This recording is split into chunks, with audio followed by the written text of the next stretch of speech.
When most people think about the plays of Shakespeare, they tend to think about two very prolific genres in his writing. Comedies like A Midsummer Night's Dream or Much Ado About Nothing feature endless misunderstandings, innuendos, and eventually end with a wedding or a dance party. Whereas tragedies like Hamlet and Othello feature endless misunderstandings, innuendos, and eventually end with death. But Shakespeare wrote another type of play as well, and some of his best work fits into this elusive category: the history play. The subjects of these plays are royal christenings, leaders coming into power, royal legitimacy disputes, land disputes, political campaigns, political insurrections, wars, complete loss of sanity, child murder, fighting against ghosts, fighting against God. You know, normal English and Roman historical stuff. As you can see from the titles of these plays, they typically focus on the life of one person and their effects on the events around them. Two of Shakespeare's best history plays are based on the lives of two of history's most show-offy tyrants, King Richard III of England and Julius Caesar of the Roman Republic. But since these two historical figures lived about 1,500 years apart from each other, there must be some differences in how the two of them are portrayed in a play written by an Englishman in the late 1500s. And yes, I know this sounds like an obvious statement, seeing as one of these plays took place less than 100 years before Shakespeare was born, and the other took place 500 years before the creation of the English language. And I'm not talking about Shakespeare English either, I'm talking about this stuff. Yeah, but that's not the point. The point is, no matter what it was that Shakespeare wrote about, his writings were so popular, and still are, that they have become the go-to frame of reference for all of these events for pretty much everyone that isn't a literal scholar on these subjects. So let's learn about what really happened, and why the Bard wasn't so keen to stick to reality.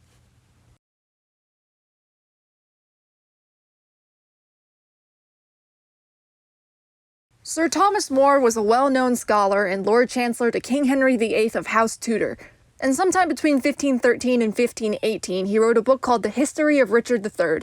He had a reputation as an honest and intelligent man in historical spaces due to his multiple religious and political writings. However, More did not have a first-hand account of Richard's life, being only 7 years old when Richard died. So More would have been allied with the Tudor line of kings in power while he was writing, and since King Richard was the last king before that line, and actively fought against the first Tudor king, More would have been biased against him.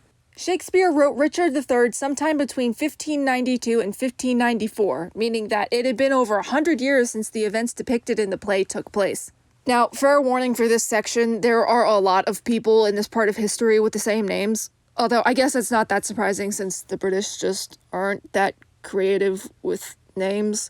It's very confusing. It made writing this part of the script a real piece of work. Anyway, on with the show.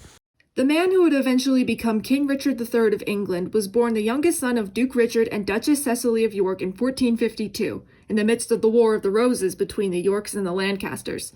Richard started becoming involved in the war at the age of 16, and during that time his older brother Edward had become the de facto King of England due to the Lancaster King Henry VI being absent from London. The Earl of Warwick, one of Edward's closest allies in the war, realized that Edward had no political competence and swapped sides to work with Queen Margaret and the Lancasters, turning Edward's brother George of Clarence to work with them as well. However, Warwick simply put King Henry back on the throne and double-crossed George, so Edward once again allied himself with George and his youngest brother, the future King Richard III. King Henry eventually died after being captured, and Henry's son Edward died while in battle, giving a decisive win to the family of York and making Edward of York into King Edward IV in 1471. Cool. Now we're caught up. One of the play's biggest inaccuracies comes from Act 1, Scene 1, in the first lines of dialogue. Richard is monologuing to himself about his unfortunate lot in life and how difficult it is to get by with his physical disability. I that am curtailed of this fair proportion, cheated of feature by dissembling nature, deformed, unfinished, sent before my time into this breathing world, scarce half made up. If you check out the stage directions describing Richard in the start of the show, Shakespeare essentially made him out to be a hunchback.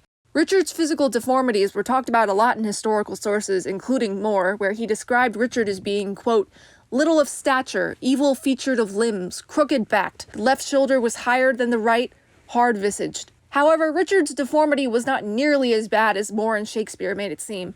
When Richard's body was finally discovered under a car park in 2013, the only thing that researchers found to be wrong with his body was scoliosis.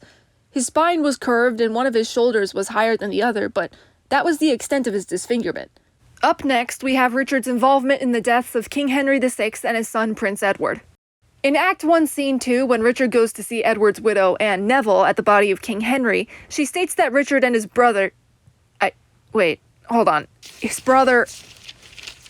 Which one is his brother again? Oh my god, I can't figure this out. Okay, his brother. I'm gonna call him York Edward. She thinks that Richard and York Edward directly aided in the murder of Lancaster Edward. Now, it isn't known specifically how Lancaster Edward died in real life, only that he died in the Battle of Tewkesbury at age 17. But in the play, Anne states that, "In thy foul throat thou liest. Queen Margaret saw thy murderous falchion smoking in his blood, the which thou once didst bend against her breast, that thy brothers beat aside the point. I was provoked by her slanderous tongue, which laid their guilt upon my guiltless shoulders. Thou wast provoked by thy bloody mind, which never dreamt on aught but butcheries." This essentially means that Queen Margaret saw Richard and York Edward stabbing Lancaster Edward to death, and this is corroborated by the fact that they did just that in the previous history play, 3 Henry VI. Oh yeah, there's an entire saga of plays about the War of the Roses. Here's the list. It's insane. Later on, Anne also implies that Richard was involved in the death of King Henry VI. "Oh, gentlemen, see. See dead Henry's wounds open their congealed mouths and bleed afresh. Blush. Blush, thou lump of foul deformity, for 'tis thy presence that exhales this blood from cold and empty veins where no blood dwells." This accusation, while correct in the text, is less than accurate in real life. According to History of the Arrival of Edward VI, a book written by a servant of York Edward who claims to be a first-hand account, Henry was never murdered, but he died of melancholia in the Tower of London after hearing about his son's death. Moore does claim that Richard was the one who killed him, however, which is likely why Shakespeare portrays it that way in the play. In Act 1, Scene 3, we are properly introduced to Margaret of Anjou, the Lancasterian queen who lost her husband, Henry VI, and her son Lancaster Edward in the war before she was exiled. She found her way back to England, somehow, and she spends the rest of the play wallowing in despair and cursing the Yorks for the part they played in her family's demise. "Edward, thy son, which now is Prince of Wales, for Edward my son, which was Prince of Wales, die in his youth by like untimely violence." The curses she puts on the family, which include Richard never being able to trust anyone and Richard's mother outliving all of her children, all end up becoming true in the end, and she even helps Richard's mother curse Richard when she finds out about all the terrible stuff he did. Her cursing skills are so accurate that she gains an almost supernatural quality about her, much like the old man telling Caesar to beware the Ides of March. At the end of the play, when Richard's mother and Elizabeth Woodville ask her how to curse so they can curse Richard, they take on the roles of the 3 Fates, 3 women in Greek and Roman mythology that are able to control the way people's lives end up. Despite the fact that Margaret only appears in the show for a couple of scenes, she is incredibly important because of the parallels she has to Richard, a power-hungry tyrant who killed family members without remorse in order to gain the throne, and she reflects what he will become once he achieves this royal status: angry, bitter, and alone. Now, obviously, in real life, Margaret never put any curses on anybody. After she was exiled to France in 1475, she remained there until she died in 1482, 1 year before the supposed conversation in Act 1, Scene 3 even took place. Most of the things she did in the previous history plays Shakespeare wrote, like the Henry VI trilogy, were accurate, but her days of being a ruthless, tyrannical queen ended when her husband and son were defeated. In Act 1, Scene 4, the first death of the play takes place with the execution of George of Clarence in the Tower of London. York Edward had him arrested because Richard had made up a fake prophecy that the G of York Edward's brothers would be the one to betray and kill him. George is portrayed as a very sympathetic and naive character, completely believing that Richard is on his side right up until the moment his assassins tell him that Richard is the one killing him. If you be hired for gold, go back again and I will send you to my brother Gloucester. Will reward you better for my life than Edward will for tidings of my death. You're deceived. Your brother Gloucester hates you. Oh, do not slander him, for he is kind. As snow in harvest. Thou deceivest thyself. 'Tis he that sends us to destroy you here. It cannot be, for when I parted with him, he had me in his arms. The purpose of this was to establish early in the play how ruthless Richard was and how badly he wanted to be king. As mentioned earlier, George actually did betray his brother during the War of the Roses, but he went right back to his brother's side before the war ended after figuring out Warwick's betrayal. It was believed that his mental state had suffered partially because of this and partially as a result of his wife's death, and he ended up giving his support to a group of prisoners who admitted to wanting the king dead. He was arrested and killed in the Tower of London, with Richard having no influence over the matter. So, if anything, in real life, George of Clarence was just as much of a traitor to his brother as Richard was. The final difference I want to talk about between Richard III and reality is, well, the ghost part. In Act 5, Scene 3, Richard and Richmond encounter all 11 of Richard's victims, starting with King Henry VI, and tell Richard to despair and die in the final battle the next day. Then, they turn to Richmond and tell him to live and flourish, despite the fact that some of the ghosts were actively fighting against him in life. Poor Clarence, by thy guile betrayed to death. Tomorrow in the battle, think on me. Despair and die. In a bloody battle end thy days. Think on Lord Hastings. Despair and die. Richard then wakes up in a panic from these visions, and for the first time in the entire play, we see him start to act remorseful for what he has done. Is there a murderer here? No. Yes. I am. Then fly? What? From myself?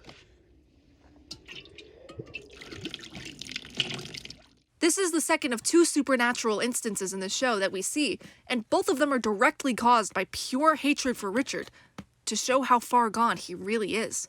So as we can see, although many events in Richard's life were accurately portrayed in the play, like the deaths of the princes in the Tower and Buckingham's revolt against his former king, there were many more events that Shakespeare either greatly exaggerated or completely made up for the purposes of a good story.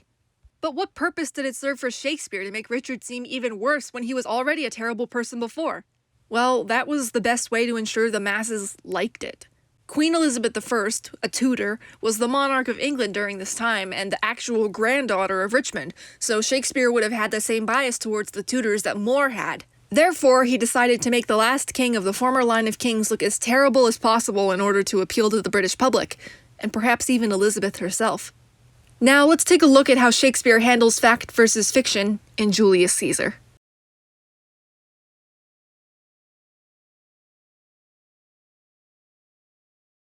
Before the events of Julius Caesar, Caesar had just done what he does best, winning wars.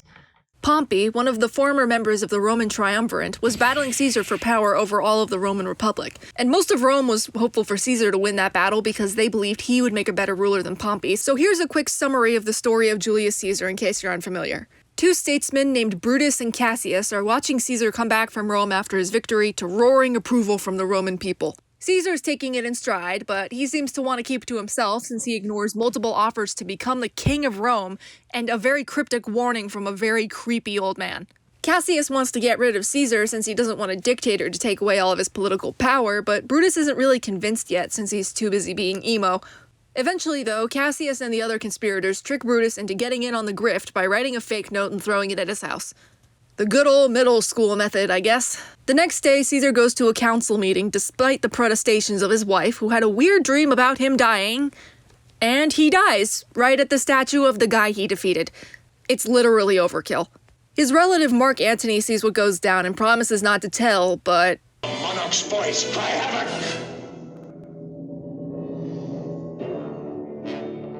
Let slip the dogs of war.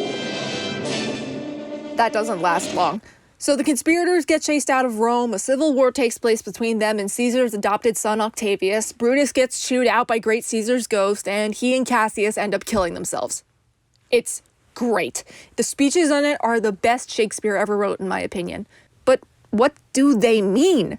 The depictions of the Roman Republic and the Roman senators in Julius Caesar can be described very similarly to that of the depictions of the Lancasters and Tudors, despite their stories taking place hundreds and hundreds of years apart. This is because Shakespeare took a lot of material from a source very similar to that of Moore's history, a document called The Life of Caesar by Greek philosopher Plutarch. Plutarch's background in philosophy, plus the fact that he was born around 80 years after Caesar's death, makes the historical authenticity of this document dubious at best and a straight-up work of fiction at worst. Plutarch, for reasons lost to history, was obviously biased toward Caesar, as seen by quotes like, "Caesar was born to do great things and seek constantly for distinction." But strangely enough, the life of Caesar continues on even after Caesar's life is over, with Plutarch including a scene where Ghost Caesar visits conspirator Brutus in the middle of the night and chastises him for throwing Rome into disarray, much like the ghosts in Richard III do to Richard. Shakespeare did not write this play with historical accuracy in mind. However, unlike Richard, he did not seem to have any sort of political agenda. Nearly all of the changes made from Plutarch's account were made to simplify the story for the audience, like taking out unnecessary locations and shortening the amount of time between Caesar's death and the funeral speeches. Other than that, everything is pretty much accurate to the tellings of Plutarch.